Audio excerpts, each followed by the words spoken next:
இது துக்கமாக இருக்கிற நாள் அல்ல. ஏன்னா இயேசு கிறிஸ்து இன்றைக்கு எங்கே இருக்கிறார்? உயிரோடு கூட இருக்கிறார். எங்கே இருக்கிறாரு?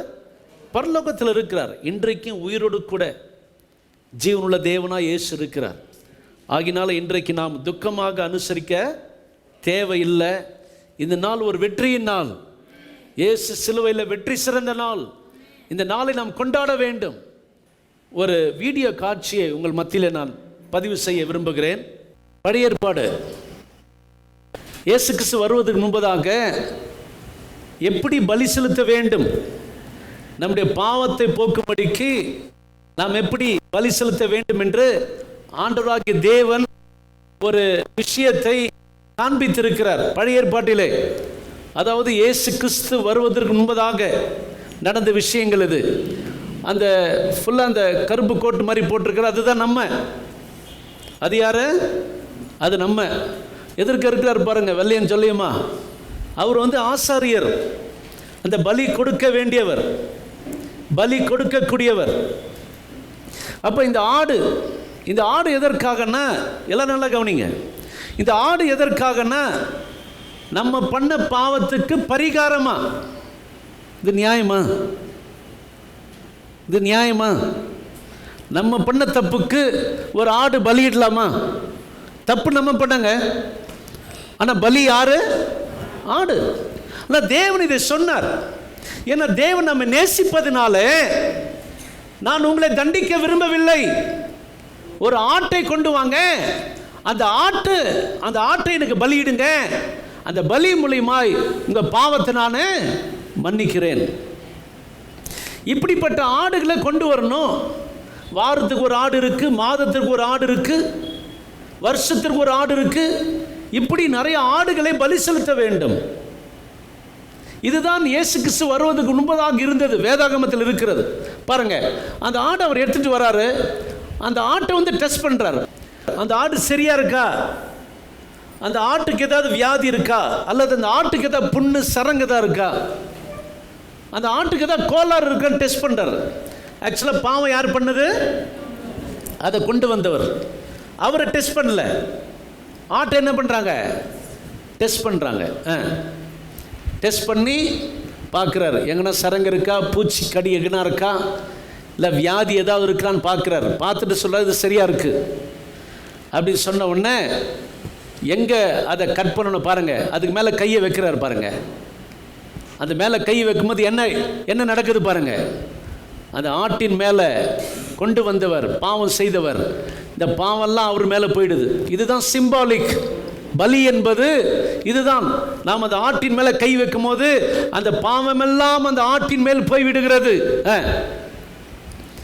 அந்த ஆட்டுக்குள்ளே இருக்கிற அந்த ஒரு பரிசுத்தம், அந்த ஒரு விஷயம், அந்த நீதி, அதெல்லாம் அவர் மேலே வந்துடுது. இதுதான் சிம்பாலிக்காக செய்யக்கூடிய விஷயங்கள். அதுக்கு பிறகு அந்த ஆட்டை பலியிடுறாங்க. இப்போ அந்த ஆடு எப்படி இருக்குன்னா, பாவம் செய்த ஆடாக இருக்கு. இந்த ஆள் எடுத்துட்டு போனாரு, இவர் தான் பாவி. ஆனால் அந்த ஆடு என்ன பண்ணல, பாவம் செய்யல. அந்த ஆட்டு மேலே கை வைக்கும்போது என்ன ஆயிடுது, பாவம்லாம் அவர் மேலே போயிடுது. அதற்கு பிறகு அந்த ஆடு பரிசுத்தமாக இருக்கு இல்லையா, அந்த ஆட்டு மேலே ஒரு தப்பு இல்லை பாருங்க, அதெல்லாம் இவன் மேலே வருது, இவன் பாவம்லாம் அது மேலே. இதுதான் தேவன் செய்ய சொன்ன ஒரு விஷயம். அதற்கு பிறகு அந்த ஆட்டை அடித்து அதை என்ன சொல்றாங்க, பலிபீடத்தில் போட்டு அதை எரிக்கிறார்கள். இதுதான் தேவன் செய்ய சொன்னார். அதற்கு பிறகு அந்த ஆட்டை கொண்டு வந்தவர் போகும்போது தேவன் அவர் மேல் பிரியமா இருக்கிறார் பாருங்க. மேலேருந்து ஒரு ஒளி அவர் மேலே வீசுகிறது. தேவன் அவர் மேலே பிரியமா, ஏன்னா பிரியமான ஒரு பலியை கொடுத்துட்டார். இதற்காக தான் இயேசு இந்த உலகத்தில் வந்தார். வேதத்தில் சொல்லப்பட்டிருக்கிறது, ஒரு குற்றமும் அறியாதவர், உலகத்தின் பாவத்தை சுமந்து தீர்த்தவர். கிறிஸ்தவர்களின் பாவத்தை மாத்திரமல்ல, உலகத்தில் இருக்க எல்லாருடைய பாவத்தையும் சுமந்து தீர்த்தவர் நம்ம இயேசு கிறிஸ்து. எவ்வளோ பேர் ஆமென் சொல்றீங்க? அதை குறித்து தான் இன்றைக்கு நாம் தியானிக்க இருக்கிறோம். ஒரு வசனத்தை எடுத்துக்கொள்ளலாம், அங்கிருந்து நான் ஆரம்பிக்க விரும்புகிறேன். சங்கீதம் 119:130. உம்முடைய வசனத்தின் பிரசித்தம் வெளிச்சம் தந்து பேதைகளை உணர்வுள்ளவர்களாக்கும். பேதை என்ன ஒரு உணர்வில்லாது இருப்பது. எல்லாம் சொல்றதை கேட்கறது. நான் தேவன் என்ன சொல்றது அதை அதுதான் பேதை. பேதை என்று சொன்னால் என்ன அர்த்தம்? உணர்வில்லாதவர்கள், தேவனை அறியாதவர்கள். அதான் பேதையா இருந்தீங்கன்னா உங்களுக்கு உணர்வு வருமா? பேதைன்னா தப்பு மேலே தப்பு பண்ணிகிட்டே போகிறது, ஒன்றும் தெரியல, குடும்பத்தை எப்படி நடத்தணும்னு தெரியல, சில நம்மளை ஏமாற்றிட்டு போயிடுவான், சில பிரச்சனையில் போய் நம்ம மாட்டிப்போம். சில பேரால் இந்த அநேகர் போய் பிரச்சனையில் மாட்டிக்கிறாங்க பாருங்கள், அதுதான் பேதை. ஐயோ தெரியாத பண்ணிட்டேனே, இதை நான் பண்ணியிருக்க வேண்டாமே அப்படின்னு நினைப்பது பின்னாடி. அதான் உணர்வு இருந்துச்சுன்னா முன்னாடியே நினச்சிருவீங்க. அப்போ தேவனுடைய வார்த்தை கேளுங்க, இது உங்களுக்கு வெளிச்சம் தந்து உங்களை உணர்வுள்ளவர்கள் ஆக்கும். தப்பு மேலே தப்பு பண்ணாதபடி சரியான தீர்மானங்கள் எடுக்கும்படிக்கு இந்த வார்த்தைகள் உங்களுக்கு உணர்வை தரும். இந்த லைட் இல்லைன்னா வெளிச்சம் இல்லை. அப்போ இந்த வார்த்தை வரும்போது உங்களுக்கு வெளிச்சத்தை கொடுக்கும்.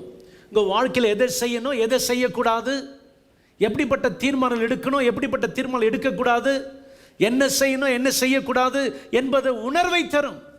யோவான் எழுதின சுவிசேஷம் 6வது அதிகாரத்தில் 53 56 வரைக்கும் நான் வாசிக்கிறேன். அதற்கு இயேசு அவர்களை நோக்கி, நீங்கள் மனுஷகுமாரனுடைய மாம்சத்தை புசியாமலும் அவருடைய இரத்தத்தை பானம் பண்ணாமலும் இருந்தால் உங்களுக்குள்ளே ஜீவன் இல்லை என்று மெய்யாகவே மெய்யாகவே உங்களுக்கு சொல்லுகிறேன். என் மாம்சத்தை புசித்து என் இரத்தத்தை பானம் பண்ணுகிறவனுக்கு நித்திய ஜீவன் உண்டு. நான் அவனை கடைசி நாளில் எழுப்புவேன். என் மாம்சம் மெய்யான போஜனமாக இருக்கிறது, என் இரத்தம் மெய்யான பானமாக இருக்கிறது. என் மாம்சத்தை புசித்து என் இரத்தத்தை பானம் பண்ணுகிறவன் என்னிலே நிலைத்திருக்கிறான், நானும் அவனிலே நிலைத்திருக்கிறேன். இந்த வசனத்தை பேசும்போது அநேகர் இயேசு விட்டு போய்விட்டாங்க, இயேசு விட்டுட்டு போயிட்டாங்க. ஏன் அப்படின்னு சொன்னா பாருங்க, 52வது வசனம் பாருங்க. அப்பொழுது யூதர்கள், இவன் தன்னுடைய மாம்சத்தை எப்படி நமக்கு புசிக்க கொடுப்பான் என்று தங்களுக்குள்ளே வாக்குவாதம் பண்ணினார்கள். அங்க இருக்கிற யூதர்கள் என்ன நினைச்சாங்க, இவர் எப்படி தன்னுடைய மாம்சத்தை நம்மளுக்கு புசிக்க கொடுப்பாரு, இவர் நரமாமிசம் சாப்பிட சொல்றாரு என்கிற அந்த நோக்கத்தோடு கூட இயேசுவை விட்டு விலகி விட்டார்கள். இயேசு சொல்லுகிறார், அழகா சொல்றார், அவர்களை நோக்கி, நீங்கள் மனுஷகுமாரனுடைய மாம்சத்தை புசியாமலும் ரத்தத்தை பானம் பண்ணாமலும் இருந்தால் உங்களுக்குள்ள என்ன இல்லை, ஜீவன் இல்லை என்று மெய்யாகவே மெய்யாகவே சொல்லுகிறேன். ஜீவன் வேண்டுமா? இது நித்திய ஜீவனை சொல்லுகிறது. மரித்த பிறகு நம்ம பரலோகம் செல்ல வேண்டும். சாவும் போது பார்த்துக்கலாங்க, கிடையாதுங்க.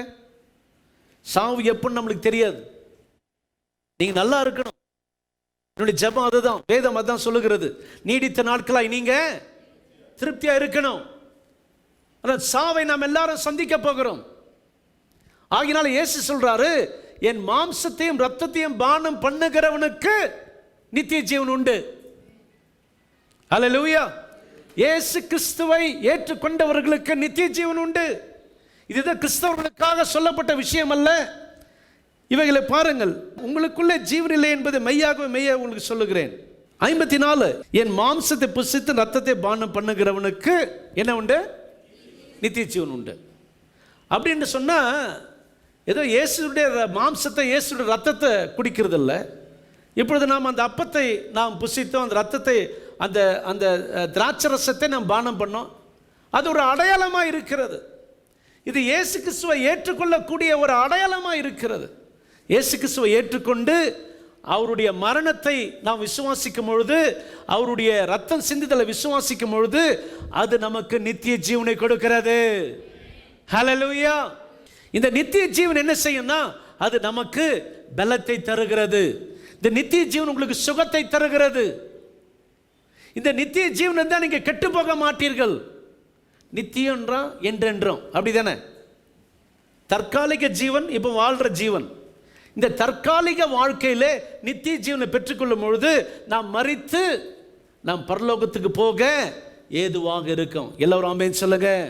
அதான் நித்திய ஜீவன் சொல்றார். பரலோகம் போவது மாத்திரம் நித்திய ஜீவன் அல்ல. இந்த உலகத்தில் நீங்கள் வெற்றிகரமாய் வாழலாம், சுகத்தோடு பலத்தோடு ஆரோக்கியத்தோடு நல்ல ஒரு ஆசீர்வாதமாக இருக்கலாம். இதெல்லாம் சேர்ந்து தான் நித்திய ஜீவன். நித்திய ஜீவன் என்பது தேவனுடைய ஜீவன். இன்னும் தேவன் தான் எப்பவுமே நித்தியமா உயிரோடு கூட இருப்பார், அப்படி தானே? அப்போ என்ன சொல்கிறாரு 54வது வசனத்தில், என் மாம்சத்தை புசித்து ரத்தத்தை பானம் பண்ணுகிறவனுக்கு, அதாவது என்னை விசுவாசிக்கிறவனுக்கு என்ன உண்டு? நித்திய ஜீவன் உண்டு. எல்லாருக்கும் உண்டு. இந்துவாக இருக்கலாம், முஸ்லீமாக இருக்கலாம், சீக்கியர்களாக இருக்கலாம், அல்லது கடவுளே இல்லைன்னு சொல்கிறவங்க இருக்கலாம், அல்லது கிறிஸ்தவங்களாக இருக்கலாம். நீங்கள் இதை விசுவாசிக்கும் போது உங்களுக்கு நித்திய ஜீவன் உண்டு. என் மாம்சத்தை புசித்து ரத்தத்தை பானம் பண்ணுகிறவளுக்கு யாராக இருந்தாலும் சரி, இயேசுவை ஏற்றுக்கொண்டவர்களுக்கு என்ன உண்டு? நித்திய ஜீவன் உண்டு. ஹல்லேலூயா. அதற்கு பிறகு நீங்கள் பார்க்கும்போது, என் மாம்சம் மெய்யான போஜனமாக இருக்கிறது, என் ரத்தம் மெய்யான பானமாக இருக்கிறது. அப்போ இந்த உலகத்தில் நிறைய பொய்யான போஜனம் இருக்குது, பொய்யான பானம் இருக்குது. இயேசு தான் மெய்யான தெய்வம். அதை சொல்ல, நான் மெய்யான வழியாக இருக்கிறேன்னு சொல்லுகிறார். எதுக்காக ரத்தத்தை பேஸ் பண்ணி இயேசு கிறிஸ்து வந்து இந்த உலகத்துக்கு வந்து எதுக்காக ரத்தம் சிந்தினார் என்று பார்க்கும் பொழுது, லேவியராகமம் 17வது அதிகாரம் 11வது வசனம், மாம்சத்தின் உயிர் ரத்தத்தில் இருக்கிறது, நான் அதை உங்களுக்கு பலிபீடத்தின் மேல் உங்கள் ஆத்துமாக்களுக்காக பாவ நிவர்த்தி செய்யும்படிக்கு கட்டளையிட்டேன். ஆத்துமாவிற்காக பாவ நிவர்த்தி செய்கிறது ரத்தமே. ரத்தம் தான் என்ன பண்ணுமா? உங்க பாவத்தை நீக்குமா. ஆத்மாவிற்காக பாவ நிவர்த்தி செய்கிறது, சத்தமா சொல்லுங்க, ரத்தமே. ரத்தம் யாரும் சிந்தப்படலை. இந்த உலகத்தில் ஒரே ஒரு தெய்வமாகிய இயேசு கிறிஸ்து தான் ரத்தத்தை சிந்தினார். அந்த ரத்தம் தான் நம்முடைய பாவத்தை நிவர்த்தி செய்கிறது. பாவம் நிவர்த்தி செய்யலைன்னா தான் வீட்டில் பிரச்சனை இருக்கிறது. வர காசு வீட்டில் நிற்க மாட்டேங்குது. வியாதிக்கு மேலே வியாதி, துன்பங்கள், வேதனைகள், துக்கங்கள், கஷ்டங்கள், நஷ்டங்கள். இதெல்லாம் காரணம் என்னன்னா, இந்த ஆத்துமாவில் பாவம் இருக்கிறது. பாவம் நிவர்த்தி செய்யப்பட வேண்டும். அந்த பாவ நிவர்த்தி செய்யப்படதான் அந்த ஆட்டை அடிக்கப்பட வேண்டும். அந்த ஆட்டை அடிச்சாதான் என்ன உண்டு? பாவ நிவர்த்தி உண்டு. அப்ப ஆத்மாவிற்காக பாவ நிவர்த்தி செய்கிறது எதுங்க? ரத்தமே.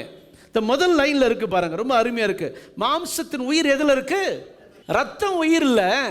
மாம்சத்தின் உயிர் எதுல இருக்கு? ரத்தத்தில் இருக்கு. ரத்தம் உயிர் இல்ல. இயேசு கிறிஸ்து கல்வாரி சிலுவையிலே எதற்காக ரத்தத்தை சிந்தினார்? அல்லேலூயா. ஆரம்பத்தில் தேவன் இந்த உலகத்தை உண்டாக்கும் போது எப்படி உண்டாக்கினார்னா, மண்ணினாலே மனிதனை உண்டாக்கினார். அவனுக்கு கண்ணு, மூக்கு, காது, வாய், இருதயம் எல்லாத்தையும் படைத்து அப்படியே மண்ணாவே இருந்தான் பாருங்க. அந்த மண்ணினால உருவாக்கி அதற்கு பிறகு தேவன் என்ன பண்ணாரு? அவர் தம்முடைய சுவாசத்தை மனிதனுடைய நாசில ஊதினார். அந்த ஊதுற உடனே, அந்த காத்து உள்ள போன உடனே அந்த மண்ணில் மனிதன் ஜீவ ஆத்மாவானான். ஹல்லேலூயா. நான் சொல்றேன், தேவன் அந்த சுவாசத்தை ஊதுவதற்கு முன்பதாக வெறும் மண்ணு தான். அவன் கண் இருந்தது, காண முடியவில்லை. வாய் இருந்தது, பேச முடியவில்லை. கால் இருந்தது, நடக்க முடியவில்லை. கை இருந்தது, அசைக்க முடியவில்லை. ஹல்லேலூயா. காது இருந்தது, கேட்க முடியவில்லை. தேவன் என்ன பண்ணாரு? அந்த நாசில சுவாசத்தை ஊதினார்.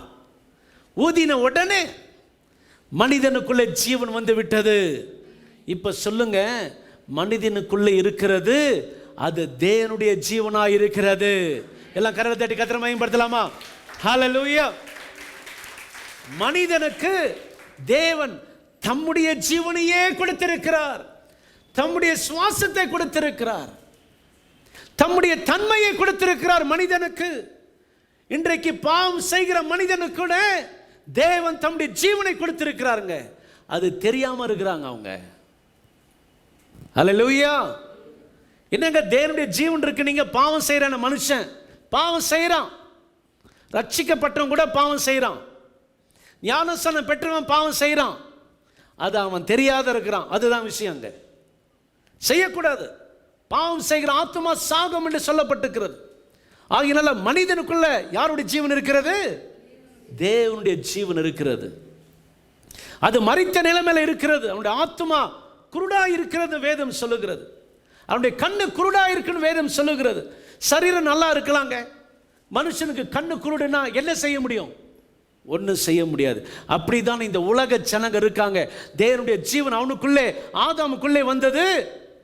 அதற்கு பிறகு ஏவாளுக்குள்ளே வந்தது. இந்த முழு உலகத்திலேயும் மனிதனுக்குள்ளே தேவனுடைய ஜீவன் இருக்கிறது. அதை அறியாமல் இருக்கிறார்கள். வேதம் சொல்லுகிறது, தேவன் தம்முடைய ஒரே பேரான குமாரனை விசுவாசிக்கிறவன் எவனோ அவன் கெட்டு போகாமல், சொல்லுங்க, கெட்டு போகாமல், தேவனை விசுவாசிக்கிறவர்கள் கெட்டு போகாமல் நித்திய ஜீவனை அடைந்து அவர்கள் தேவனுடைய ஜீவனுக்குள்ளே வருகிறார்கள். பாருங்க, இருதயம் முக்கியம் இல்லை, நுரையீரல் முக்கியம் இல்லை, அல்லது வயிறு, கிட்னி, இதெல்லாம் முக்கியம் இல்லை. முக்கியம் எதுங்க? ரத்தத்தில் இருக்கிற ஜீவன் தான் முக்கியம். அதை தான் ஆண்டவர் என்ன பண்ணியிருக்கிறாரு? மாம்சத்தின் உயிர் ரத்தத்தில் இருக்கிறது. அந்த ரத்தத்தை என்ன செய்திருக்கிறார் ஆண்டவர்? பாவ நிவர்த்திக்காக கொடுத்திருக்கிறார். பழைய ஏற்பாட்டில் ஆடு அடிக்கப்படுகிறது, புதிய ஏற்பாட்டில் இயேசுவாக வந்து இயேசு தன்னைத்தானே அவர் ஒப்பு கொடுத்த தேவனாக இருக்கிறார். ஹல்லேலூயா. அதான் பலிக்கு ரத்தம் ரொம்ப முக்கியம். ஏன் ரத்தம் சிந்தப்பட வேண்டும்? இன்னைக்கு அநேக பேர் மரித்து போறாங்க, ரத்தம் வெளியே இருக்கு, ஆனால் அந்த ரத்தத்தை என்ன பண்ண முடியாது, நம்ம உள்ள போட. நம்ம ரத்தத்தில் ஜீவன் இருக்கிறது. அதுதான் இயேசு சொன்னார், நான் ஜீவனை கொடுக்க வந்தேன்னார். எதை கொடுத்தார் தேவன்? ரத்தத்தை கொடுத்தார். ரத்தத்தில் ஜீவன் இருக்கு. ஹல்லேலூயா. இயேசு கிறிஸ்து என்ன சொன்னார்? ரத்தம் சிந்த வந்தாரு, ஆனால் ஜீவனை கொடுக்க வந்தேன்னாரு. ஏன் ரத்தத்தை சொல்லவில்லை? ஏன்னு சொல்ல, ரத்தத்தில் ஜீவன் இருக்கிறது, அதுதான் உயிராயிருக்கிறது. அதான் ரொம்ப முக்கியம். இந்த ரத்தத்தில் இருக்கிற ஒரு விஷயத்தை சொல்ல கேளுங்க. நம்ம எல்லாருக்குள்ளும் ரத்த ஓட்டம் இருக்கிறது. 3 லட்சம் பிளேட்லெட்ஸ் இருக்கான் பாருங்க. அதுக்கு தமிழ் என்ன சொல்றாங்கன்னா, ரத்த தட்டுகள் 3 லட்சம் இருக்கான் நம்முடைய சரீரத்துக்குள்ள. 7000 WBC ஒயிட் பிளட் செல்ஸ் இருக்கான் பாருங்க. 7000 பிளட் செல்ஸ் இருக்கு. ஒரு நிமிஷத்திற்கு 70 முறை நம்முடைய இருதயம் துடிக்குதான். ஹல்லேலூயா. ஒரு நிமிஷத்திற்கு 24 மணி நேரத்துக்கு 1,00,000 முறை நம்முடைய இருதயம் துடிக்குதான். எவ்வளவு பேர் ஆமென் சொல்றீங்க? 1,00,000 முறை 24 மணி நேரத்திற்கு. பிரியமானவர்களே, நம்முடைய இருதயத்தை உண்டாக்கின தேவன் அவர். ஹல்லேலூயா. நம்முடைய இருதயம் முக்கியம் அல்ல, நம்முடைய இருதயத்தில் ஓடுகிற ரத்தத்தில் இருக்கிற ஜீவன் முக்கியமாயிருக்கிறது. எவ்வளவு பேர் ஆமென் சொல்றீங்க? அதுக்காக தான் ரத்தத்துக்கு முக்கியத்துவம் கொடுக்கிறார் இயேசு. பழைய ஏற்பாட்டில் மாட்டின் ரத்தம் அடிக்கப்பட்டது, ஆட்டின் ரத்தம் அடிக்கப்பட்டது, கோழியின் ரத்தம் சிந்தப்பட்டது. ஏன் புறாவின் ரத்தம் சிந்தப்பட்டது? ஏன்?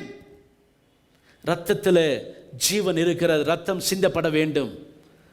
ஆனால் இயேசு கிறிஸ்துவினுடைய ரத்தம் மிக மிக வல்லமை உள்ள ரத்தமாக இருக்கிறது.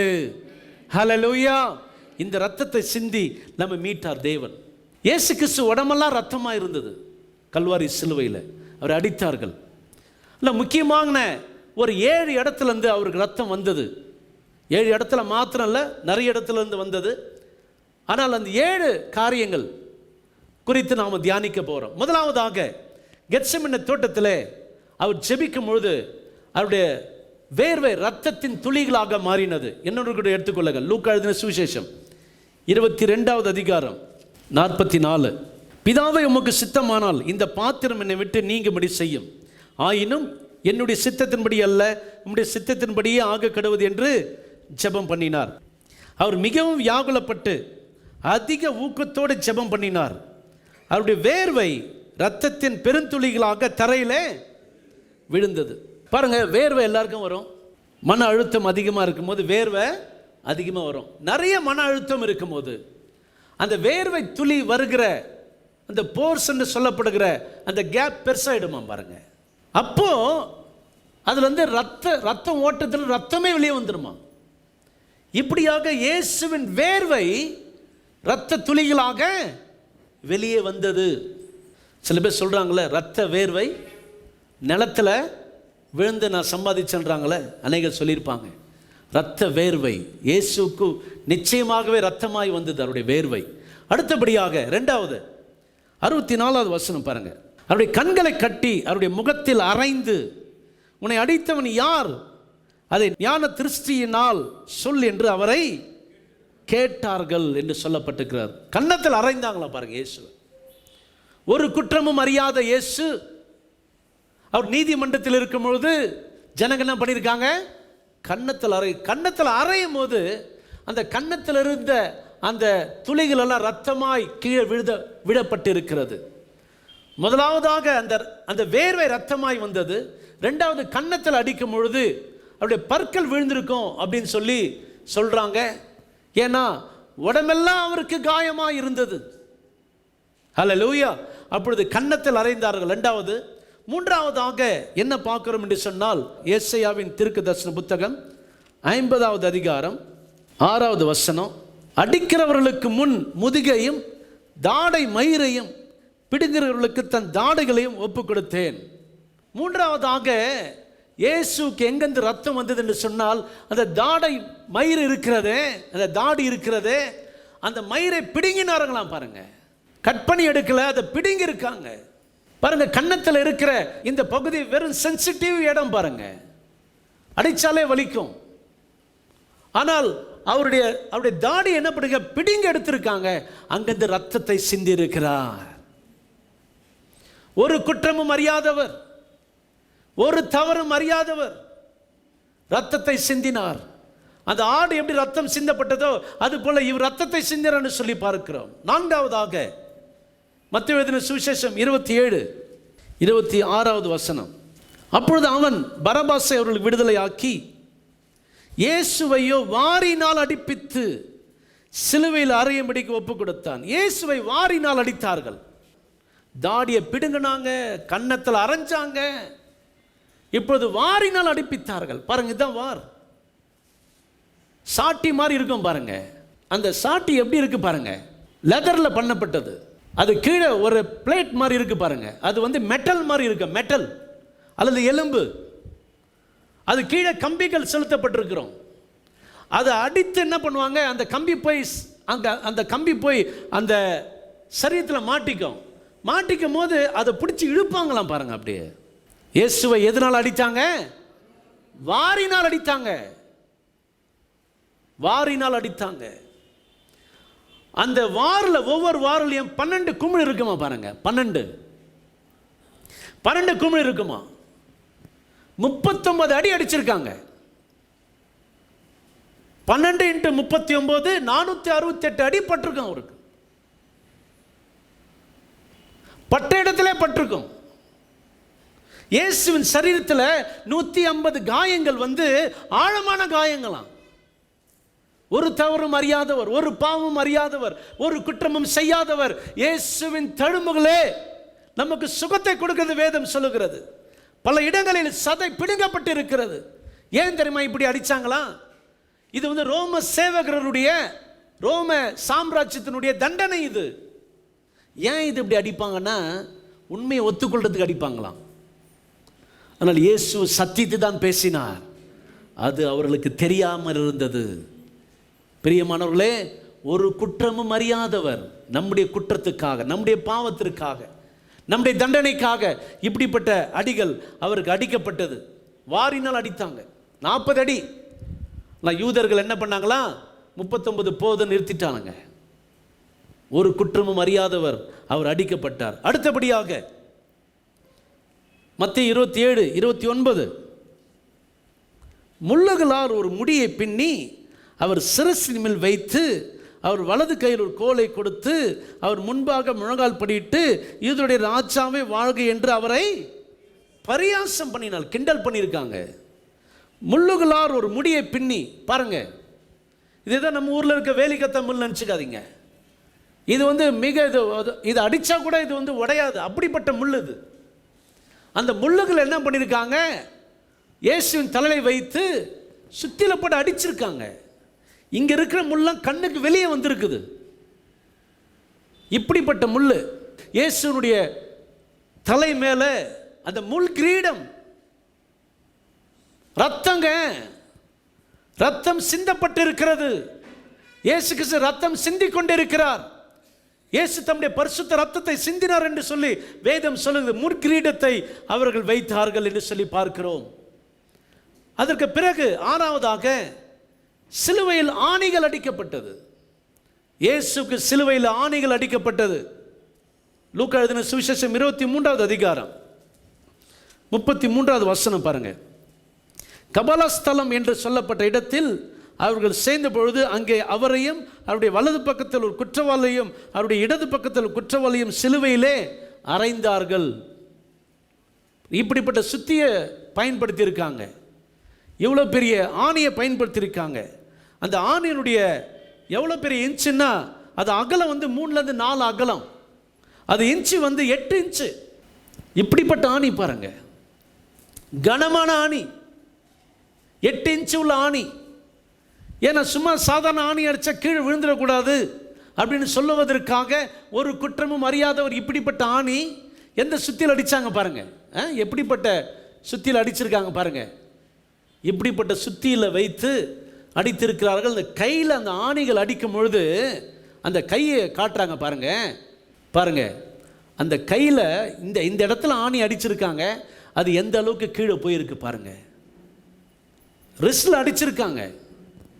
அடிக்கும் பொழுது அவருடைய கரத்தில் இருக்கிற அந்த நரம்பெல்லாம் எப்படி இருந்துதான் பாருங்க. இயேசுடைய கரத்தில் இருக்கிற அந்த நரம்பு, அந்த எலும்பெல்லாம் அப்படியே ஸ்டிஃப் ஆயிடுச்சான் பாருங்க. ஒரு குற்றமும் அறியாத தேவன், ஒரு பாவமும் அறியாதவர்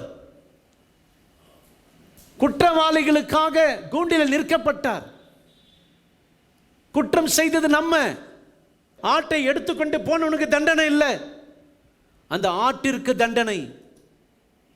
இன்னைக்கு இயேசு கிறிஸ்துவை ஏற்றுக்கொள்ள நமக்கு நம்முடைய தண்டனையை இயேசு ஏற்றுக்கொண்டார் என்ற ஒரு அர்த்தம் இருக்கிறது. ஹல்லேலூயா. சாதாரணமாக இயேசுவை மற்றவர்களுக்கு சொல்லவில்லைங்க. இயேசு கிறிஸ்து எல்லாருக்காகவும் தன் ரத்தத்தை சிந்தினார் என்பதை நாம் அறிந்து கொள்ள வேண்டும், புரிந்து கொள்ள வேண்டும். அதற்காக தான் இயேசு கிறிஸ்து சிலுவையிலே ரத்தத்தை சிந்தினார். எவ்வளோ பேர் ஆமென் சொல்றீங்க? ஏழாவதாக நிறைய இருக்குது. ஒரு 7 தான் நம்மளால் பார்க்க முடியுது. யோவான் எழுதின சுவிசேஷம் 19வது அதிகாரம் 34வது வசனம்.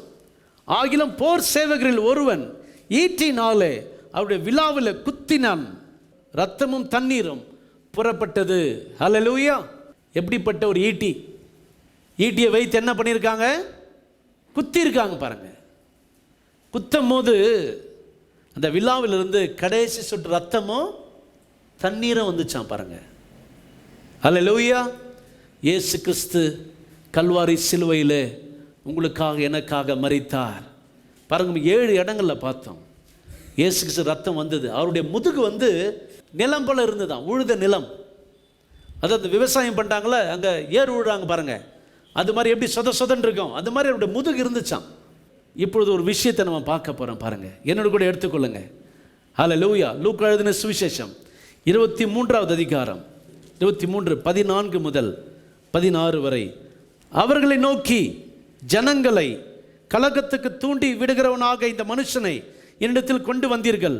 நான் உங்களுக்கு முன்பாக விசாரித்த போது இவன் மேல் நீங்கள் சாட்டுகிற குற்றங்களில் ஒன்றையும் நான் என்னிடத்தில் காணவில்லை. இயேசுவிடத்தில் எல்லா ஜனங்களும் இயேசுவிடத்தில் என்ன பண்றாங்க? இயேசு குறித்து ஒரு தவறான விஷயத்தை என்ன பண்றாங்க? சொல்லிட்டு இருக்காங்க. இயேசு செய்யாத குற்றங்களை இயேசு விரோதமாக சொல்லிட்டு இருக்காங்க. அதுக்கு அந்த தேசாதிபதி, அந்த நியாயாதிபதி என்ன சொல்றான்? அவன் சொல்லுகிறான், இவன் மேல் நீங்கள் சாட்டுகிற குற்றங்களில் ஒன்றையும் நான் என்ன பண்ணவில்லை, இவனிடத்தில் காணவில்லை. ஒரு குற்றமும் செய்யலையே இவர் மேல ஒரு குற்றமும் இல்லையே அப்படின்னு சொல்றான் பாருங்க. அதுக்கப்புறம் உங்களை ஏரோதினிடத்திற்கு அனுப்பினேன், அவரும் இவனிடத்தில் குற்றம் காணவில்லை, மரணத்துக்கு ஏதுவாக இவன் ஒன்றும் செய்யவில்லை. எதுக்கு மரணம்? நமக்காக. நம்ம செஞ்சிருக்கோம், நம்ம பாவம் பண்ணியிருக்கோம், நம்ம அக்கிரமம் பண்ணியிருக்கோம். அதற்காக நமக்காக சிலுவையில் இயேசு மரித்தார். என் மீது அன்பு கூர்ந்து எனக்காக பலியானீர். எனக்காக இயேசு பலியானார். நியாயாதிபதியும் தேசாதிபதியும் சொல்றாங்க, இவர் மேல ஒரு குற்றமும் இல்லை. அந்த ஆள் கொண்டு வந்து பாருங்க ஆட்டு மேல ஒரு குற்றம் கிடையாதுங்க, அந்த ஆள் மேல தான் குற்றம். அதனால் ஆடு அடிக்கப்பட்டது, ஆடு தண்டிக்கப்பட்டது. இயேசு கிறிஸ்து பாவத்தை சுமக்கிற ஒரு ஆட்டுக்குட்டியாக இந்த உலகத்திலே வந்தார். ஹல்லேலூயா. இதற்காக தான் இயேசு வந்தார். பிரியமானவர்களே, நாம் இன்றைக்கு இந்த சத்தியத்தை அறிந்து கொள்ள வேண்டும். ஒரு குற்றமும் அறியவில்லை என்று நீதிமன்றம் தீர்ப்பு சொல்லியாச்சு. சமீப காலத்தில் பார்க்குறோம், நீதிமன்றத்தில் தீர்ப்பு சொல்லி எல்லாம் ஜெயிலுக்கு போயிருக்காங்க. ஆனால் நீதிமன்றத்தில் தீர்ப்பு வந்து விட்டது. என்ன தீர்ப்பு? ஒரு குற்றமும் இல்லைங்க, அவர் நிரபராதி. ஆனாலும் இப்படிப்பட்ட தண்டனைக்கு அவர் உரியவரே கிடையாதுங்க. உங்களுக்காக எனக்காக தம்முடைய ஜீவனை ஒப்பு கொடுத்தார்.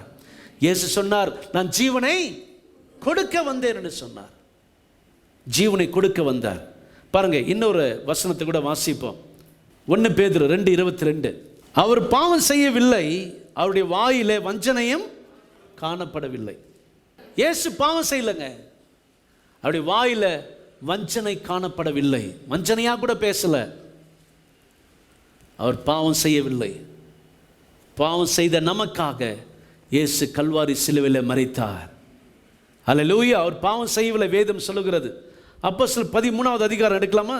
28வது வசனம் பாருங்க. மரணத்துக்கு ஏதுவான தொன்றும் அவரிடத்தில் காணாதிருந்தும், மரணத்துக்கு ஏதுவான தொன்றும் அவரிடத்தில் காணாதிருந்தும், அவருக்கு மரண தண்டனை கிடைக்கணுன்றதுக்கு எந்த ஆட்சியும் எந்த ஒரு விஷயமும் இல்லைங்க. மரணத்திற்கு ஏதுவான தொன்றும் அவரிடத்தில் காணாதிருந்தும் அவரை கொலை செய்யும்படிக்கு பிலாத்துவை என்ன பண்ணாங்க ஜனங்க? மரணத்துக்கு ஏதுவான குற்றம் இல்லைங்க. நிறைய தீவிரவாதிகளுக்கு தூக்கு தண்டனை கொடுக்குறாங்க பாருங்க, மரண தண்டனை கொடுக்குறாங்க. ஏன்? மரணத்துக்கு ஏதுவான தண்டனை இருக்கிறது. இயேசுவுக்கோ மரணத்துக்கு ஏதுவான தண்டனை இல்லை. ஏன் அவர் தண்டிக்கப்பட்டார்? ஏன் அவர் கொலை செய்யப்பட வேண்டும்? அதற்காகவே இந்த உலகத்துக்கு வந்தவர். இயேசு ஒரு வார்த்தை சொன்னார், நான் ஜீவன் கொடுக்கவும் அது பரிபூர்ணப்படவும் வந்தேன் என்று சொன்னார் பாருங்க. அல்லேலூயா. அதற்கு பிறகு இன்னொரு வார்த்தை பாருங்க, 27.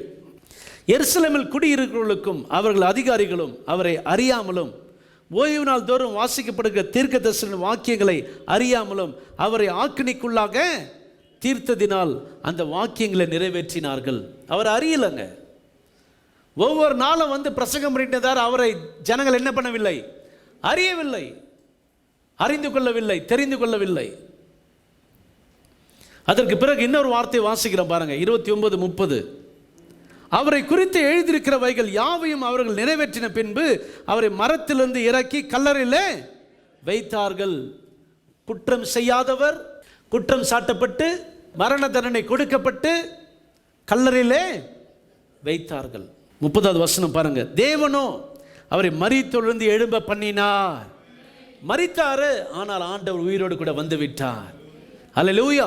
இவ்வளவு காயங்கள், அதனால்தான் அவருடைய காயங்களால் நமக்கு சுகம் உண்டாயிருக்கிறது. நாம் பார்த்தோம் 7 விதங்களிலே இயேசு ரத்தத்தை சிந்தினார். இயேசுக்கு எதுக்கு மரண தண்டனை? அவர் மரணத்துக்கு ஏதுவான குற்றம் செய்யவில்லை என்று சொல்லி பார்த்தோம். அப்ப இந்த பரிசுத்த ரத்தம், நீதியின் ரத்தம் நமக்கு என்ன லாபத்தை கொடுக்கிறது அதை பார்க்கணுமா இல்லையா? இயேசு ரத்தம் சிந்தினாருங்க, எனக்கு என்னங்க கிடைக்கும்? நமக்கு என்ன கிடைக்கணும் நம்ம பார்ப்போம். அல்லேலூயா. பாருங்க, முதலாவதாக நமக்கு தேவனுடைய பாதுகாப்பு கிடைக்கிறது. தேவனுடைய பாதுகாப்பு நமக்கு கிடைக்கிறது. என்னோட கூட எடுத்துக்கொள்ளுங்க, யாத்திராகமத்தின் புத்தகம் 12வது அதிகாரம் 13வது வசனம். நீங்கள் இருக்கும் வீடுகளிலே அந்த ரத்தம் உங்களுக்காக அடையாளமா இருக்கும். ரத்தம் எப்படி இருக்கும்? அடையாளமா இருக்கும்.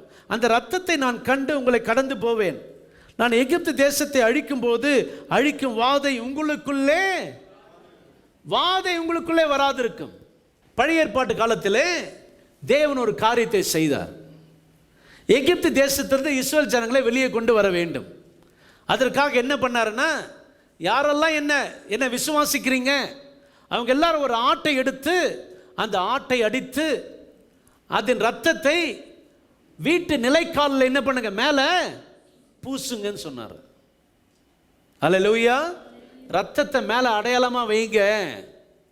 ஏன்னா இந்த எகிப்து தேசத்தை நான் தண்டிக்க போறேன். யார் வீட்டில் அந்த ரத்தம் இல்லையோ அந்த வீட்டில் தலைச்சம் பிள்ளை சாகும், தலைச்ச மிருகம் சாகும். என்று சொல்லியிருந்தார் ஆண்டவர். வாதை வரும். யார் வீட்டில் ரத்தம் இருக்கிறதோ அந்த வீட்டில் வாதை வராது. அங்க சொல்லியிருக்கு பாருங்க, நான் எகிப்து தேசத்தை அழிக்கும் போது அழிக்கும் வாதை உங்களுக்குள்ளே வராது. அந்த வாதை வராது என்று சொன்னார். நல்லா கவனிக்கணும். அன்னைக்கு ராத்திரி என்ன பண்ணாங்க ஜனங்க? ஆட்டை எடுத்து அதை அடித்து ரத்தத்தை என்ன பண்ணிட்டாங்க? நிலைக்கால் மேலே பூசிட்டாங்க. பாருங்க, இன்னைக்கு சொல்றேன், உங்களுக்குள்ளே இயேசுவை நீங்கள் விசுவாசிக்கும் போது இயேசு ரத்தம் உங்க மேல தெளிக்கப்படுகிறது. நம்முடைய இருதயத்தில் இயேசு ரத்தம் தெளிக்கப்படுகிறது. அந்த ரத்தம் உங்களுக்குள்ளே இருக்கும் பொழுது உங்களுக்குள்ளே வாதை வராது, வாதை வராது, வியாதி வராது, பிசாசின் தொல்லை இருக்காது, கடன் தொல்லை இருக்காது, பிரச்சனை இருக்காது, கஷ்டங்கள் இருக்காது, நஷ்டங்கள் இருக்காது. அந்த இயேசுவின் ரத்தத்தை நீங்கள் கவனிக்க வேண்டும். மேல பெறாமை சொல்றீங்க. இந்த சத்தியத்தை அறிவுகள் சத்தியம் உங்களை. இயேசுவின் ரத்தம், பழைய ஏற்பாட்டில் ஆட்டின் ரத்தம் அந்த ஜனங்களை காப்பாற்றினது பாருங்க. இப்பொழுது புதிய ஏற்பாட்டிலே இயேசுவின் ரத்தம் நம்மை காப்பாற்றக்கூடியதா இருக்கிறது. இன்றைக்கும் இயேசுவின் ரத்தம் ஜீவனுள்ள ரத்தமா இருக்கிறது. 23வது வசனத்தை வாசிக்கிற பாருங்க. கர்த்தர் எகிப்தியரை அதம் பண்ணுகிறதற்கு கடந்து வருவார். நிலையின் மேற்சட்டத்திலும் வாசலில் நிலைக்காலில் இரண்டிலும் அந்த ரத்தத்தை காணும் போது கர்த்தர் சங்காரக்காரனை உங்கள் வீடுகளிலே உங்களை அதம் பண்ணுகிறதற்கு வரவிடாமல் வாசற்படியை விலக்கி உங்களை விலக்கி காத்துக்கொள்வார். எல்லா வாதைக்கும் கர்த்தர் உங்களை விலக்கி காத்துக்கொள்வார். சொல்றார், யார் வீட்டு மேல அந்த ரத்தம் இருக்கிறதோ அவங்க வீட்டில் சங்காரம் நடக்காது, அவங்க வீட்டில் வியாதி வராது, ஆபத்து வராது, விபத்து வராது என்று சொல்லி அந்த ரத்தத்தை எல்லாம் பூசினாங்க பாருங்க. யாரெல்லாம் பூசினாங்களோ அவர்கள் வீட்டில் சங்கரத்துவதன் போல. ஏன்னா கர்த்தர் என்ன பண்ணாராம்? காத்து கொண்டார். கர்த்தர் காக்கிற தேவன் அவர். ஹல்லேலூயா. கர்த்தர் உங்களை என்னையும் காக்கிற தேவன். இந்த ரத்தத்தை யார் விசுவாசிக்கிறீங்களோ, இயேசுவின் ரத்தத்தை யார் விசுவாசிக்கிறீங்களோ, உங்களுடைய பாவங்கள் மன்னிக்கப்படுகிறது, உங்களுடைய சாபங்கள் நீக்கப்படுகிறது, உங்களுக்கு சமாதானம் உண்டாகிறது. அதுக்கப்புறம் கீழெல்லாம் நீங்கள் வாசித்தீங்கன்னா 29 பாருங்க. நடுராத்திரியிலே சிங்காசனத்தின் மேல் வீற்றிருக்கும் பார்வோனுடைய தலைப்பிள்ளை. சிங்காசனம் பிரதம மந்திரியை குறிக்குதுங்க. பார்வோன் சிங்காசனத்தின் மேல உட்கார்ந்திருக்கான். அவன் தான் ராஜா, அவன் சொல்றதான் சட்டம். அவனுடைய தலைச்சம் பிள்ளை மறிச்சிட்டான். ஏன்னா அவன் தேவன் மேல விசுவாசிக்காமல் அந்த ஆட்டின் ரத்தத்தை அந்த நிலைக்கால் மேல பூசல. பாருங்க, வாசிக்கிறேன். நடுராத்திரியிலே சிங்காசனத்தின் மேல் வீற்றிருக்கும் பார்வோனுடைய தலைப்பிள்ளை முதல் காவல் கிடங்கில் இருக்கும் சிறைப்பட்டவனின் தலைப்பிள்ளை வரைக்கும் எகிப்து தேசத்திலிருந்து இருந்த முதற் பேர் அனைத்தையும் மிருக ஜீவன்கள் தலையீற்றையும் கர்த்தர் அழித்தார். நீங்க அன்புள்ள தேவன்றீங்க, அழிக்கிறாரு. அவரை விசுவாசிக்கலன்னு அழிப்பார். அவர் விசுவாசிக்கிறவங்களை அழிக்க மாட்டார். அவர் மேல நம்பிக்கை வைக்கிறவங்களை அழிக்க மாட்டார். யார் நிலைக்கால ரத்தம் இருந்தது அவர்கள் அழிக்கப்படவில்லை. புதிய ஏற்பாட்டிலே இயேசுவை விசுவாசிக்கிறவர்கள் அழிந்து போக மாட்டீங்க, நரகத்துக்கு போக மாட்டீங்க, பாதாளத்துக்கு போக மாட்டீங்க, உங்க குடும்பம் கெட்டு போவாது, நீங்க நல்லா இருப்பீங்க, காக்கப்படுவீர்கள். வீட்டில் சமாதானம் இல்லையா? பிரச்சனையா? பிரச்சனைக்கு மேல பிரச்சனையா? உங்களால் சமாளிக்க முடியலையா? கர்த்தர் உங்களை பாதுகாக்கிற தேவனாய் இருக்கிறார். ஹல்லேலூயா. பாருங்க, அது கீழே பாருங்க. அப்பொழுது பார்வோன் அவனுடைய சகல ஊழியக்காரரும் எகிப்தியர் யாவர் ராத்திரியில் எழுந்தார்கள். மகா கூக்குரல் எகிப்திலே உண்டாயிற்று. சாவில்லாத ஒரு வீடும் இருந்ததில்லை. இஸ்ரவேல் வீட்டில் செத்தது எது? ஆடு அடிக்கப்பட்டது. ஹல்லேலூயா. யாரெல்லாம் விசுவாசித்தாங்க அங்க ஆடு அடிக்கப்பட்டதுங்க. அந்த ஆடு அடிக்கப்பட்டதுனால அங்க தலைச்சம் பிள்ளை யாரும் மறிக்கல. யார் வீட்டில் அந்த ஆட்டை அடிக்கவில்லையோ, அடித்த அந்த ரத்தத்தை பூசவில்லையோ, அவங்க வீட்டில் எல்லாம் வாதை. அந்த ஆடு இயேசு கிறிஸ்து ஒப்பனையாயிருக்கிறது. இதோ உலகத்தின் பாவத்தை சுமந்து தீர்த்த தேவ ஆட்டுக்குட்டி என்று யோவான் ஸ்நானகன் சொல்லுகிறான். இன்றைக்கு நம்முடைய இருதயத்தில் இயேசுவின் ரத்தம் தெளிக்கப்பட்டிருக்கிறது. நீங்க காக்கப்படுவீர்கள். நீங்க மாத்திரம் இல்ல, உங்க வீடு காக்கப்படும், உங்க குடும்பம் காக்கப்படும், உங்க பிள்ளைகள் காக்கப்படுவார்கள். ரட்சிக்கப்பட்டு ஞானஸ்நானம் பெற்று கர்த்தருக்குள்ள வந்து சேர்ந்துருங்க. தேவனுக்கு ஞானஸ்நானம் பெறாதவர்கள் ஞானஸ்நானம் பெற்றுக்கொள்ளுங்கள். அவர்களை பாதுகாக்கிறது. முதலாவது என்ன பார்த்தோம்? தேவனுடைய பாதுகாப்பு. இரண்டாவது, இயேசு கிறிஸ்து ரத்தத்தின் மூலமாக நமக்கு ரட்சிப்பின் ஆசீர்வாதம் வருகிறது. மார்க் எழுதின சுவிசேஷம் 14வது அதிகாரத்தில் 24வது வசனம். அப்போது அவர் அவர்களை நோக்கி, இது அநேகருக்காக சிந்தப்படுகிற புது உடன்படிக்கைக்குரிய என்னுடைய, எத்தனை பேருக்கு? அநேகருக்கு. அப்போஸ்தலர்கள் 4:12. அவரால் என்று வேறொருவராலும் ரட்சிப்பில்லை, நாம் ரட்சிக்கப்படும்படிக்கு வானத்தின் கீழங்க மனுஷர்களுக்குள்ளே அவருடைய நாமமே இல்லாமல் வேறொரு நாமம் கட்டளிடப்படவில்லை. வேற எந்த நாமமும் கிடையாதுங்க. இயேசுவின் நாமம் மாத்திரம்தான் நம்மை ரட்சிக்கின்ற நாமமாக இருக்கிறது. மூன்றாவதாக, சுகத்தின் ஆசீர்வாதம். ஏசாயாவின் புத்தகம் 53வது அதிகாரம் 5வது வசனம். நம்முடைய மீறுதல் நிமித்தம் அவர் காயப்பட்டு நம்முடைய அக்கிரமம் நிமித்தம் அவர் நொறுக்கப்பட்டார். நமக்கு சமாதானத்தை உண்டு பண்ண ஆக்கினி அவர் மேல் வந்தது. அவருடைய தழும்புகளால், இயேசுவின் ரத்தத்தின் மேலே நீங்கள் விசுவாசிக்கும் போது அவருடைய தழும்புகளால் நீங்கள் குணமாகிறீர்கள். வேதம் சொல்லுகிறது, நம்முடைய மீறுதல்கள், என்னுடைய மீறுதல்னால இயேசு என்ன பட்டாரு? காயப்பட்டார். இயேசுக்கு காயம் எதுக்குங்க? நான் மீறி பாவம் செய்தேன். அவர் பாவம் செய்ததுக்காக அல்ல, நாம் மீறி பாவம் செய்தபடினால அவர் காயப்பட்டு நம்முடைய அக்கிரமம் நிமித்தம் அவர் நொறுக்கப்பட்டார். இயேசு நொறுக்கினாங்க பாருங்க. இந்த ஜாட்டில வாரினால் அடித்து அவரை நொறுக்கினார்கள். ஆணிகளால் அடித்தார்கள், ஈட்டினால் குத்தினார்கள். ஏன்? நமக்கு சுகத்தை கொடுக்கும்படிக்கு. அப்படி தழும்புகளால் நீங்கள் சுகமானீர்கள் என்று வேதம் சொல்லுகிறது. ஆகினால் இயேசுவை நீங்கள் ஏற்றுக்கொள்ளும் பொழுது உங்களுக்கு சுகத்தை கர்த்தர் தருகிறார். ஹல்லேலூயா. நான்காவதாக, யோவான் 10வது அதிகாரம். நானே நல்ல மேய்ப்பன். நல்ல மேய்ப்பன் ஆடுகளுக்காக தன் ஜீவனை கொடுக்கிற மேய்ப்பன். ஒரு மேய்ப்பன் என்ன பண்றான்? ஆட்டை எடுத்துட்டே போறான் பாருங்க. ஆட்டை நடத்திட்டே போறான். ஏதாவது மிருகம் வந்ததுன்னா அப்படியே விட்டுட்டு போயிட்டுருவன். என்ன மேய்ப்பன் கிடையாது? நல்ல மேய்ப்பன் கிடையாது. நல்ல மேய்ப்பன் எப்படி?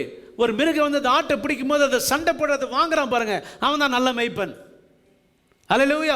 இயேசு சொல்றாரு, அவர் நல்ல மேய்ப்பன் இயேசு சொல்லுகிறார். ஏன் அப்படின்னா, இயேசு கிறிஸ்து இந்த உலகத்தில் வந்து சிலுவையில் மரித்து நரகத்துக்கு சென்று பாதாளத்துக்கு சென்று நம்முடைய ஜீவனாகிய திறவுகோலை எடுத்துட்டு வெளியே வந்திருக்கிறார். ஹல்லேலூயா. பிசாசிடம் போராடி அவர் ஜெயித்தவர். அவர் போராட தேவையில்லை. ஹல்லேலூயா. அவர் நரகத்துக்கு போய் பாதாளத்தை ஜெயித்தவர் என்று வேதம் சொல்லுகிறது. அதான் இங்கே சொல்லப்பட்டிருக்கிறது, நான் ஆடுகளுக்காக தன்னுடைய ஜீவனை கொடுக்கிற நல்ல மேய்ப்பன் அவர் தன் ஜீவனை கொடுக்கிறான். ஹல்லேலூயா. இயேசு கிறிஸ்து நமக்காக எதை இங்கே கொடுத்தாரு? ஜீவன் எதில் இருக்கு? ரத்தத்தை சொல்ல, ஆனால் ரத்தத்தில் ஜீவன் இருக்கிறது. ஹல்லேலூயா. அந்த ஜீவன் பரிபூர்ணமாக இருக்க வந்தார். இந்த வாழ்க்கையில் குறை இருக்கிறதா? அது பரிபூர்ணப்படுத்துவார் ஆண்டவர். நீங்கள் தொடர்ந்து வந்துக்கிட்டே இருங்க. உங்களுடைய வாழ்க்கையில் பரிபூர்ணமாக இருப்பீர்கள். பரிபூர்ண ஆசீர்வாதத்தை பெற்றுக்கொள்வீர்கள். பரிபூர்ண ஜீவனை கொடுக்க வந்தார். ஐந்தாவதாக, எபிரேயர் 9:22. நியாயப்பிரமாணத்தின்படி கொஞ்சம் குறைய எல்லாம் இரத்தத்தினாலே சுத்திகரிக்கப்படும். ரத்தம் சிந்துதல் இல்லாமல் பாவ மன்னிப்பில்லை. ரிக் வேதம், யஜுர்வேத வேதம், சாம வேதம் எல்லாமே சொல்லுது ரத்தம் சிந்தப்பட வேண்டும். நான் ரத்தம் யார் தான் சிந்தந்த? இயேசு தான் சிந்தினார். அப்போ இயேசுவை நாம் விசுவாசிக்க வேண்டும். இயேசு ரத்தம் சிந்ததுனால நமக்கு பாவ மன்னிப்பு உண்டாயிருக்கிறது. இயேசு ரத்தம் சகல பாவங்களை நீக்கி நம்மை சுத்திகரிக்க கூடியதாயிருக்கிறது. இயேசு ரத்தம் உங்கள் பாவத்தை சுத்திகரிக்கும். தேவனுக்கும் மனுஷனுக்கு என்ன பிரச்சனைனா அந்த பாவம் தான் பிரச்சனை. இயேசு ரத்தத்தை நீங்கள் விசுவாசிக்கும் பொழுது, இயேசுவை விசுவாசிக்கும் பொழுது அந்த ரத்தம் உங்களை விடுதலை செய்யக்கூடியதாக இருக்கிறது. ஆறாவதாக ரொம்ப அற்புதமான வசனம் பாருங்க, ரோமர் 5:9. இப்படி நாம் அவருடைய ரத்தத்தினாலே நீதிமான்கள் ஆக்கப்பட்டிருக்க. யாருடைய ரத்தத்தினாலே? இயேசு கிறிஸ்துவின் ரத்தத்தினாலே. இயேசு கிறிஸ்துவின் ரத்தத்தினாலே நாம் நீதிமானாக்கப்பட்டிருக்கிறோம். ஹல்லேலூயா. நம்ம எல்லாம் ஒரு காலத்தில் எப்படி இருந்தோம்? பாவியாக இருந்தோம். ஆனால் இயேசுவை விசுவாசிக்கும் பொழுது நாம் நீதிமானாக்கப்பட்டிருக்கிறோம். எவ்வளோ பேர் விசுவாசிக்கிறீங்க? ஹல்லேலூயா, ஹல்லேலூயா. வேதம் என்ன சொல்லு? இப்படி நாம் அவருடைய ரத்தத்தினாலே, ரத்தம் சிந்தது இல்லாமல் பாவ மன்னிப்பு இல்லை. அவருடைய ரத்தத்தினாலே, இயேசு கிறிஸ்துவின் ரத்தத்தினாலே நாம் நீதிமான்களாக்கப்பட்டிருக்கிறோம். இயேசுவை நீங்கள் ஏற்றுக்கொள்ளும் போது நீங்கள் பாவி இல்லைங்க, நீங்கள் நீதிமானாக மாறுகிறீர்கள். நீதி செய்ய வேண்டாம். நீங்கள் நீதிமானாக இருப்பதனால நீங்கள் நீதியாக இருக்கிறீர்கள். ஹல்லேலூயா. அதான் இயேசு சொல்றார் பாருங்க, மத்தேயு எழுதுறார் பாருங்க 6:33. மத்தேயு சுவிசேஷத்தில் முதல்ல தேவனுடைய ராஜ்யத்தையும் அவருடைய நீதியை தேடுங்கள். அவருடைய நீதி, இயேசுவின் நீதியை நீங்கள் எப்படி செய்ய முடியும்? வார வாரம் சர்ச்சைக்கு போனால் நீதி ஆகிடுமா? இல்லை 40 நாள் தபசு நாட்களை உபவாசம் எடுத்து இன்னைக்கு துக்கம் கொண்டாடினா நீதி ஆகிடுமா? நோ, இல்லைங்க. இயேசுவை ஏற்றுக்கொள்ளும் போது நீங்கள் நீதியாய் மாறுகிறீர்கள். நான் சொல்ல கேளுங்க, இன்னைக்கு ஒரு நாள் புதுசாக வந்திருக்கலாம். நீங்கள் நீதிமான் என்பதை நீங்கள் உணரும் போது, இயேசு என்னை நீதி ஆக்கிவிட்டார் என்று உணரும் போது நீங்கள் பெரிய ஆசீர்வாதத்தை காண்பீர்கள். ஹல்லேலூயா. நீங்கள் பாவி இல்லைங்க, அவருடைய ரத்தத்தினால நீங்கள் என்னவா மாறுகிறீர்கள்? நீதிமான்களா இருக்க. கோபாக்கினிக்கு நீங்களாக அவரால் நாம் ரட்சிக்கப்படுவது அதிக நிச்சயமாமே. நீங்கள் நானும் நீதிமான்களாக இருக்கிறோம். இயேசுவின் ரத்தம் உங்களை நீதியாய் மாற்றி இருக்கிறது. நான் இயேசு கிறிஸ்து ரத்தத்தின் மேலே விசுவாசிப்பதனாலே நான் எப்படி இருக்கிறேன்? நீதிமானா இருப்பதனாலே நான் நீதியாய் நடக்கிறேன். நான் நீதியாய் நடப்பதனால நீதிமான் கிடையாது. ஏன்னா இயேசு கிறிஸ்து என்னை நீதிமானாய் மாற்றி வைத்திருக்கிறார். பாருங்க, ரொம்ப அருமையான வார்த்தை பாருங்க. இப்படி நாம் அவருடைய ரத்தத்தினாலே நீதிமான்களாக்கப்பட்டிருக்கு. ஏன்னா தேவன் நீதி உள்ளவர். தேவன் எப்படிப்பட்டவர்? நீதி உள்ளவர். நம்ம யாரு? பாவியா இருந்தோம். ஆனால் நம்மளும் நீதிமானா மாறும் போது தேவன் நம்மை ஆசீர்வதிப்பார். புரியுதா உங்களுக்கு? ஹல்லேலூயா. நாமளும் நீதியா இருக்கும்போது தேவன் நம்மை ஆசீர்வதிப்பார். எப்படி நீதி ஆவது? அவருடைய ரத்தத்தினாலே நீதிமானாக்கப்பட்டிருக்க. நீங்கள் இயேசு ரத்தத்தை விசுவாசிக்கும் போது நீங்கள் நீதிமான்களாக மாறுகிறீர்கள். அடுத்தபடியா பாருங்க, சமாதானம். இப்போ அதுதான் குறைச்சல். என்ன பணம் வந்தாலும் என்ன இல்லை? சமாதானம் இல்லை. என்ன படித்தாலும் சமாதானம் இல்லை. இந்த சமாதானம் எப்படி வரும்னு பாருங்க. கொலோசியருக்கு எழுதின நிருபம் 1வது அதிகாரம் 30 வாசிக்கிறேன். அவர் சிலுவையில் சிந்தின ரத்தத்தினாலே சமாதானத்தை உண்டாக்கி. இயேசுவின் ரத்தம் உங்களுக்கு எதை கொடுக்கிறது? சமாதானம். பாருங்க, அவர் சிலுவையில் சிந்தின ரத்தத்தினாலே, இயேசு சிலுவையில் சிந்தின ரத்தத்தினாலே சமாதானத்தை உண்டாக்கி பூலோகத்தில் உள்ளவைகள் பரலோகத்தில் உள்ளவைகள் யாவையும் அவர் மூலமே தமக்கு ஒப்புரவாக்கி கொள்ளவும் அவருக்கு பிரியமாயிற்று. எல்லாத்தையும் ஒப்புரவாக்கிட்டாராம். பாருங்க, எல்லாரும் என்கிட்ட வந்துருங்கன்னு சொல்றாங்க. இயேசு ரத்தத்தினால நீங்க இயேசு கிட்ட வருவதற்கு அவருடைய ரத்தத்தை நீங்கள் விசுவாசிக்க வேண்டும். இயேசுவை விசுவாசிக்கும் போது அந்த ரத்தமும் சேர்ந்து இருக்காங்க. அதுக்கப்புறம் கீழே பாருங்க, முன்னே அந்நியராயும் துர்க்கிரைகளினாலே மனதில் சத்துருக்களாயும் இருந்த உங்களையும் பரிசுத்தராகவும் குற்றமற்றவர்களாகவும் கண்டிக்கப்படாதவர்களாகவும் தமக்கு முன் நிறுத்தும்படியாக அவருடைய மாம்ச சரீரத்தில் அடைந்த மரணத்தினாலே இப்பொழுது. முன்னாடி நீங்க எப்படி இருந்தீங்க? அந்நியனா இருந்தீங்க, சத்துருக்களா இருந்தீங்க மனதில். ஆனால் இயேசு ரத்தத்தின் மேல நீங்க விசுவாசிக்கும் போது இப்போ நீங்க எப்படி இருக்கீங்க? தமக்கு முன் நிறுத்தும்படியாக. நீங்கள் தேவன்கிட்ட போடுவதற்கு போனா ஒரு தகுதி தேவை. அதுக்கு என்ன தகுதி தெரியுமா? நீங்கள் நீதியாக இருக்கணும். நம்ம நீதியாக இருக்க முடியல, இல்லை. அதனால என்ன பண்ணிட்டார்? அவரே நம்மளை நீதிமான் ஆக்கிட்டார். அதுக்கு தான் பரிசுத்த ரத்தத்தை சிந்தினார் சிலுவையிலே. உன் நீதி தேவையில்லை, என் நீதி உனக்கு தரேன். ஹல்லேலூயா. இந்த அறிவு தான் நமக்கு வரணும். இந்த ஞானம் தான் நமக்கு தேவை. ஹல்லேலூயா. நம்ம நீதி செய்யறதுனால நீதிமான் இல்லை, நான் நீதிமானா இருப்பதனால நீதிமானாய் நடக்க வேண்டும். எவ்வளோ பேர் புரியுது? நல்லா கவனிங்க. நீங்கள் குடிக்கல, சிகரெட் பிடிக்கல, பீடி பிடிக்கல, சினிமாவுக்கு போல, அதனால நீதிமான் கிடையாது. அது கிடையாது, அது கிடையாது. இயேசு கிறிஸ்து உங்களை நீதிமானாய் மாற்றிட்டார், அதனால அதெல்லாம் செய்யாதருங்க, அவ்வளோதான். இதுதான் விஷயம். இயேசு என்னை நீதிமானாய் மாற்றினதுனாலே, நான் நீதியா இருப்பதினாலே இனி அவைகளை செய்ய மாட்டேன். நான் அதை விட்டுட்டாதான் நீதிமான் கிடையாது. குடிக்காதவன் நிறைய பேர் இருக்கான், அவன் நீதிமான் கிடையாது. இயேசு என்னை நீதிமானாய் மாத்திட்டார். ஒருவேளை நீங்க குடிக்கலாம், சர்ச்சைக்கு வரலாம், ஓகே வாங்க.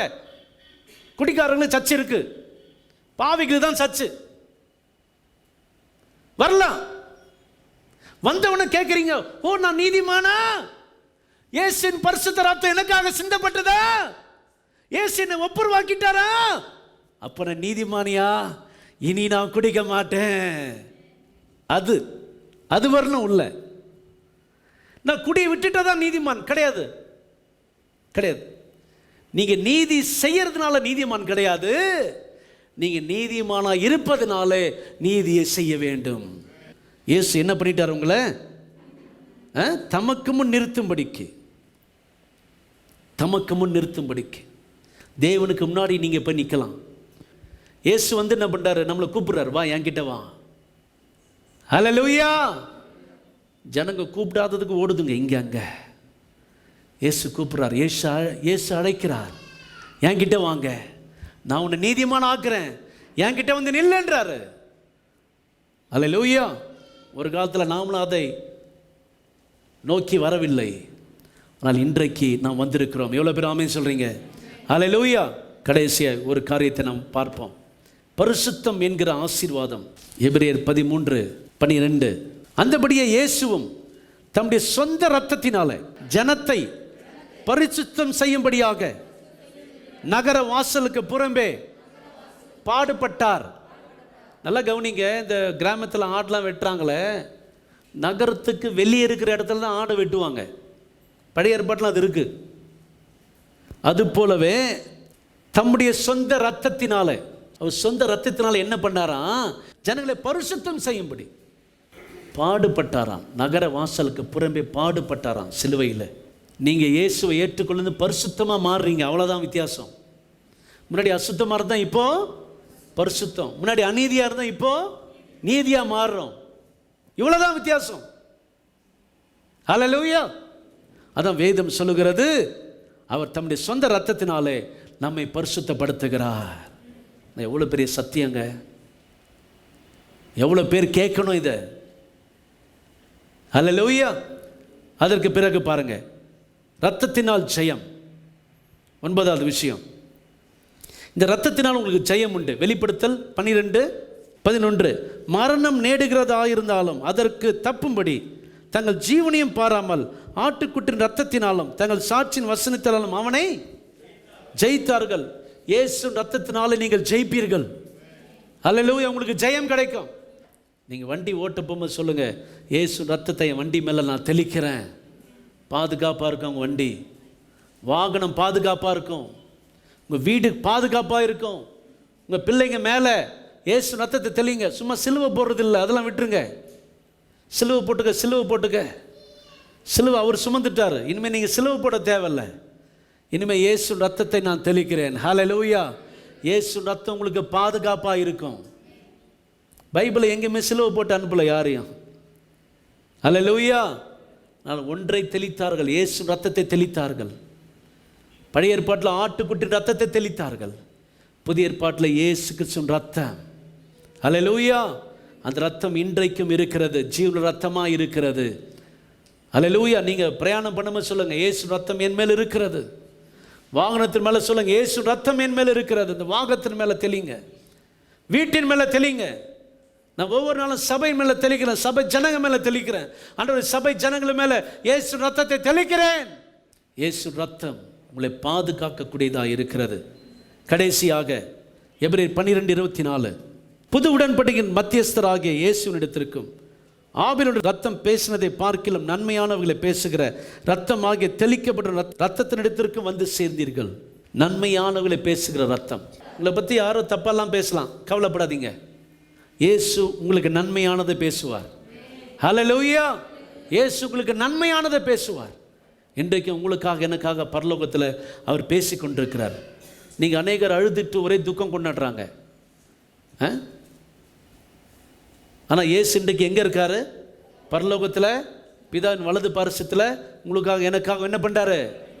பரிந்து பேசி கொண்டிருக்கிறார். நிறைய கிறிஸ்தவங்க அப்படி இருப்பாங்க. இப்போ புதுசாக வந்துடுறவங்களுக்கு பார்ப்பீங்க நீங்கள். இந்த கிறிஸ்தவங்க ஒருத்தர் ஃபோன் பண்ணி கேட்டாங்க, குட் ஃப்ரைடேக்கு நாங்கள் என்ன பண்ணோம்? பாஸ்டம்மா கரெக்டாக சொல்லியிருக்காங்க, குட் ஃப்ரைடேக்கு நீங்கள் ஒன்றும் பண்ண வேணாம், எல்லாம் அவர் பண்ணிட்டார். துக்கம் கொண்டாடணுமா அப்படின்னு கேட்டிருக்காங்க. இல்லை, இது துக்க நாள் இல்லை, இது சந்தோஷத்தின் நாள், இது மகிழ்ச்சியின் நாள், இது விடுதலையின் நாள். ஹல்லேலூயா. பாருங்கள், எப்போனா ஏதாவது வியாதி வந்திருக்கும் உங்களுக்கு, அந்த நாளில் நீங்கள் ஹாஸ்பிட்டல் போயிட்டு வந்திருப்பீங்க, மரண தருவாயிலேருந்து நீங்கள் வந்திருப்பீங்க. அதுக்கு நான் ஹாஸ்பிட்டல் போகிற நாளில் உட்காந்து நீங்கள் துக்கமாக கொண்டாடுவீங்க. ஐயோ, நான் இந்த நாளில் ஹாஸ்பிட்டலில் இருந்தேன், எல்லாம் வந்து என் கூட துக்கம் கொண்டாடுங்க சொல்வீங்க. அதை மறந்துட்டுப்பீங்க, ஞாபகமே இருக்காது பாருங்கள். ஹல்லேலூயா. அதனால் இது துக்கத்தின் நாள் அல்ல. இயேசு மரித்தார் உண்மை, ரத்தம் சிந்தினார் உண்மை, அவரை கல்லறையில் வச்சாங்க அதுவும் உண்மை. ஆனால் 3ஆம் நாளிலே அவர் உயிரோடு கூட எழும்பினார். ஹல்லேலூயா. 3வது நாளிலே அவர் உயிரோடு கூட எழும்பினார். இன்றைக்கும் இயேசு உயிரோடு கூட இருக்கிறார். இயேசுக்கு ரத்தம் சிந்தப்பட்டதுனால தேவனுடைய பாதுகாப்பு எனக்கு இருக்கிறது, தேவனுடைய ரட்சிப்பு எனக்கு இருக்கிறது, தேவனுடைய சுகம் எனக்கு இருக்கிறது, அவருடைய பரிபூர்ண ஜீவன் எனக்கு உண்டாயிருக்கிறது, பாவ மன்னிப்பு எனக்கு உண்டாயிருக்கிறது, நீதி எனக்கு உண்டாயிருக்கிறது, சமாதானம் எனக்கு உண்டாயிருக்கிறது, பரிசுத்த வாழ்வு எனக்கு உண்டாயிருக்கிறது, ரத்தத்தினால் ஜெயம் இருக்கிறது, நன்மையானவர்களை பேசுகிற ரத்தமாக இருக்கிறது. இன்னும் நிறைய இருக்குங்க. ஆசீர்வாதம் எக்கச்சக்கமாக இருக்குது. இவ்வளோதான் இன்றைக்கி இப்போ பார்க்க முடியுது. ஹல்லேலூயா. பிரியமானவர்களே, இயேசு மரணத்துக்கு ஏதுவான பாவத்தை செய்யாமல் மரித்தார். ஹல்லேலூயா.